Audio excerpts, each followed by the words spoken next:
So a shower, a thunderstorm or two possible this evening and tonight, especially towards the east and southeast.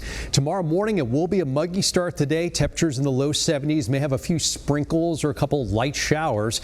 And during the day, we'll have a mostly cloudy day on average, but then the clouds will break up a little bit later in the day. Chance of a couple passing showers or two. And most of us are going to stay in the 70s. Go southwest of Richmond, though, we'll get into some low 80s out there where there'll be some more sunshine.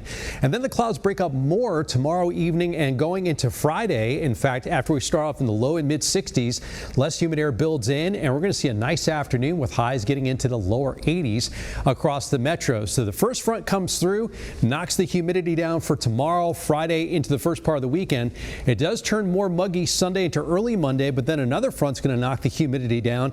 And I tell you what, next Monday, Tuesday, Wednesday, Thursday is going to feel fantastic with some cooler temperatures and some less humid air. Right now, the winds for Erin are at 110 miles an hour, so it is a Category 2 hurricane, but it is only 1 mile an hour away from being a Category 3. So it's borderline Category 3. It's likely to become a Category 3 later this evening or tonight into tomorrow.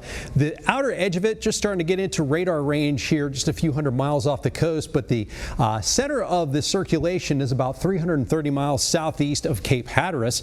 Again, it's sending some of the showers towards it, but the most violent weather is staying well offshore. And the enhanced satellite shows you the center a little bit better, kind of spinning around right there, showing you the current center with winds of 110 miles an hour. So it's moving to the north. It's going to get pushed towards the east a little bit, and then it'll move away from the mid-Atlantic coast. So it's going to be somewhat near us, but still at least 200 miles offshore as it passes by to the east. There's a big area of high pressure here out in the Atlantic. The winds go clockwise around that. So it's kind of moving around this ridge of high pressure, and that front and trough that are moving in the eastern United States, this is pushing it away from the coast. So that's why it's kind of going in this direction here. It's going in between the two. And what's going to happen is it's going to push a lot of water up against the coast. In fact, waves at Virginia Beach and the Outer Banks about 12 to 15 feet, a little bit offshore, close to 20 feet. This will be during the day tomorrow, and then the waves will gradually start to calm down Friday into the weekend. But we're going to have some rip current risk right through the end of the week. There is a tropical storm warning in effect for the Middle Peninsula into the southeast, northern neck here over towards the east. Wind gusts over 39 miles an hour. Covers mostly the areas of the Atlantic and the Bay, but right up against the coast, we'll have some gusts there, potentially over 39, 40 miles an hour, and this will produce some coastal flooding.